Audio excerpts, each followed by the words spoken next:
Some parents are great. Some parents are absolutely dreadful. But we still got to work with them all. Welcome back to Teacher Tales, where we give you the keys to overcoming teacher burnout to find work-life balance and educational bliss if it still exists. I'm your host, Tony Rambles, and on this episode of Teacher Tales, we'll cover an article on parent-teacher communication from lessonbud.com, published on December 29th, 2023, that I found quite useful in guiding our conversation with parents from a variety of backgrounds. Without further ado, welcome back, fellow educator. I am here to talk about teacher-parent communication. And I know that can oftentimes be difficult, especially when you have a difficult parent. And sometimes it can be awesome when you have an awesome parent. Much like everything else I say on here, it's not always good and it's not always bad, but it's always a mixture of both. And the more perspective we can have, the better we can be. So, lessonbud.com gave us this article called Building Strong Teacher-Parent Partnerships, Communication Strategies for Success. So it starts off, building strong relationships between teachers and parents is critical, yet often challenging. This article provides practical strategies any teacher can use to build productive partnerships with parents through effective communication channels. Awesome.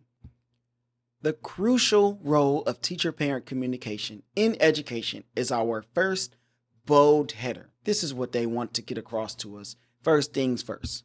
Parent-teacher communication is essential. Yes, we know this. Effective communication enables parents and teachers to work together toward common goals and align efforts to help students thrive. I think that we all want to get to the same place. Sometimes we have different ideas on how to get there, but let's continue. When parents and teachers maintain open communication channels, studies show students achieve at higher levels, attend schools more regularly, and complete homework and exhibit more positive attitudes and behavior. 100%. Some key benefits to this excellent communication between teachers and parents include increased involvement, individualized support, higher student motivation, and shared accountability. That is definitely one thing, that last point, shared accountability, that has been useful, helpful, that I have seen throughout my years of teaching, is that when me and the parent are on the same page, less BS will fly in your classroom because the parents are there to back you up. Now, if the parent is not backing you up, then, we got to try out some other strategies. But when you and the parent are together, then most issues can be mitigated. It goes on to say, while communication is crucial, language and cultural barriers can sometimes hinder effective parent-teacher dialogue. Strategies like in-school workshops, translators, and culturally sensitive communication can help ensure all families feel represented and valued. Overall, parent-teacher communication underpins the partnership so vital for equity and achievement. Fellow educator, do you have some specific tips or a specific strategy that you like to use when communicating with parents? I like to give out constant communication every couple of weeks or so, especially before progress reports, to ensure that parents and students know what's happening. Please share those strategies on the Teacher Triumph Facebook group. That's where we collaborate as a community to help each other beat burnout together. It goes on to give us our next bold header. What are some strategies for effective communication between parents and teachers, right? This is what we're all here for. Number one, be proactive. Yes, yes, yes. Don't wait until a problem arises to reach out. Set the tone early with a positive phone call or email introducing yourself. Share expectations and goals up front. Yes, yes, yes, I cannot agree more. Number two, make yourself available. Set aside time each week when parents can call, email, or meet with you. Be flexible to accommodate different schedules like Seesaw, Class Dojo, and Remind, making connecting easier. Now, as an aside, I know that this differs depending on the level in which you teach. I know secondary scheduling is a bit different than primary or elementary school. So keep those things in mind as you listen to these tips. Number 3, listen actively. When parents contact you with questions or concerns, listen carefully without judgment, ding, ding, ding, to understand their perspectives. Working together respectfully is vital. Let's underline, italicize, bold, respectfully, because I think that's the part that gets most of us in trouble. Number 4, use multiple channels. Leverage various communication methods: email, text, phone calls, newsletters, in-person meetings. Support families whose native language isn't English through tools like Language Line or in-school workshops. And lastly, show you care. Getting to know students' families on a personal level and making them feel represented and valued strengthens partnerships. Prioritize relationship building. This reminds me of open house, which we had, I think, about a week ago, something like that. And I was able to meet parents. And I think the question that all parents have that they may or may not ask is, how is my child in your classroom? How do they act? Sometimes they may ask, sometimes they may not. But when there is time, I do like to talk about their kids. If they're there, then it's always a chuckle. If they're not, then sometimes I just laugh with the parents. I had this one kid, I was like, oh yeah, I was talking to the parent. Kid wasn't there. I said, oh yeah, that's my arch rival. The parent just started laughing. I said, in a good way, because we laugh, we joke around, and it's only been a couple of weeks of school, but we've built that rapport, me and the kid, to where I felt comfortable enough with the parent to say that. And the parent knows their child. I think most of the time they do, or sometimes rather. And they understood what I meant by that. So we had a laugh, and I built that bridge already with that parent. And I have that bridge as well with the kid. So if anything were to happen, good, bad, I'm able to really speak to them on a personal level. And that's what this last point really speaks to. Show that you care. Now, one of the bigger reasons that I chose to grab this article is this section, which is titled, "What are some strategies you will use to communicate with and strengthen the parent-school partnership with families that do not speak or read English?" Being in Texas, Houston, Texas, we have a lot of people who speak different languages, all from all over the country, all over the world. So these are the 6 steps that they say in lessonbud.com to improve communication between teachers and non-English speaking parents. Here we go. Number 1, allow parents to communicate in their language. Provide translation services like Language Line to allow parents to speak in their native language during meetings and conferences. This makes them feel represented and valued, and I would add, this makes them feel comfortable. So however we got to figure it out, then we should. Next note, be clear, concise, and positive.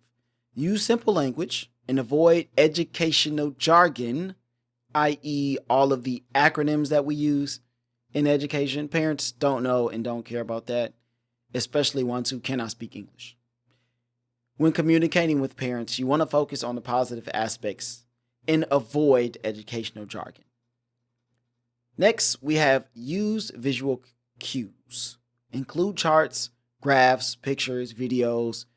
Use all of your resources in your toolbox to explain concepts, lessons, and student work. This improves understanding, because when a parent can see the work and go, oh, okay, that makes sense, then it helps. Also, provide examples of lessons or completed schoolwork. Encourage collaborative work. So this means for educators and parents who are not native English speakers. Host in-school workshops where parents and students work together on projects. This builds involvement. Now, this may be a stretch for some places, but if you can, wherever possible, provide workshops or opportunities for parents and students to work together in school. Because with that disconnect in language, there's going to be a disconnect in not priorities, but a disconnect on common ground. Next, show an interest in families' cultures. Ask questions and learn about family backgrounds. Use culturally relevant examples in your teaching. The more we can learn of the cultures of our students, the cultures of their families, I think the more community we can build. The more community we can build, the better off our schools will be. So if you have a school where parents are not showing up to anything, I mean, I'm talking about even sports events or arts activities, things like theater, things like art shows, whatever you're having at your school. If people are not showing up, that means the community doesn't trust the school or doesn't know the school. So finding ways to build collaboration between parents or whoever's at home, and not just the teachers, but administrators and whoever else is on campus, I believe that is when we start to see schools really take off and do some amazing things, because collaboration is the goal. This article on lessonbud.com, which will be linked in the description, has so many other tips and strategies. It has 10 ways to communicate with parents for effective collaboration. It has more ways to communicate with parents who are non-English speakers. There's so much here that you can pull from. So by all means, especially people who teach in diverse populations, grab those strategies, grab those tips, like supporting emotional and social development, promoting a collaborative learning environment, communicating with families who using translation services like Language Line, it continues to talk about, that has over 240 different languages. So many different ways that we can communicate with our parents other than, hey, your child's failing. Sorry. Right? And I know a lot of teachers do more than that. But the perspective or the perception is that oftentimes parents only get communication when their kid is messing up. So I will be sending out communication usually a week before progress reports. I send out a welcome to the class email probably a week after school starts, because schedules and stuff. And then in that week before progress reports are coming out, I always send something very concise. Hey, this is Mr. Franklin. Basically, this is what your child can turn in. This will help to ensure their success. Let me know if you have any questions or concerns. And you'd be surprised by how many people I get just email me back and say, thank you for letting me know. So they're not caught off guard if their kid is doing poorly, because they've seen all of the stuff that we're doing. Once the 9 weeks ends and the next 9 weeks pops up, I always send a, hey, welcome to the next 9 weeks email. This is what we're going to be covering in this part of the semester. So parents are abreast on what we are doing. And then, of course, there are 2 progress reports and then a report card. So I'm sending out 2 more messages and then 1 more before the report card comes out. And then there's the communication about dressing up for presentation. So communicating regularly will help parents to be more on your side. Now, the one thing that I am starting that is new is, just like I send that email or that communication for kids that are failing, as well as just what we're doing in class, I want to start sending one for kids that are doing really well. So I'm not sure what that threshold will be. It may be 90 or above, maybe 95, because a lot of times parents are not told when their kids are doing something exceptional. And oftentimes kids don't understand how exceptional they are. They're just like head down, putting in the work. So that communication will help both in that aspect. So I think I've rambled on long enough about communication with our parents and how to make it better. Of course, I'll have another educator on this Thursday to talk more about the great things that we're doing in education and tips on how to beat burnout. However, before we get out of here, remember, proactively establish communication channels that make parents feel included and valued. Overcoming language and cultural barriers using the practical tips here ensures that families feel heard and creates a common ground for you to collaborate. And lastly, use technology to streamline communication without losing the personal touch. There are also tons of resources out there for you to do that too. Because you enjoyed what you heard from this episode, go join the Teacher Triumphs Facebook group. Me and Jen created it as a way to help you, my fellow educator, overcome burnout and balance life by building community with other wonderful educators. Thank you for listening. I will be back on Thursday and next Monday with more Teacher Tales. Keep teaching, keep learning, and I will see you all on the next journey.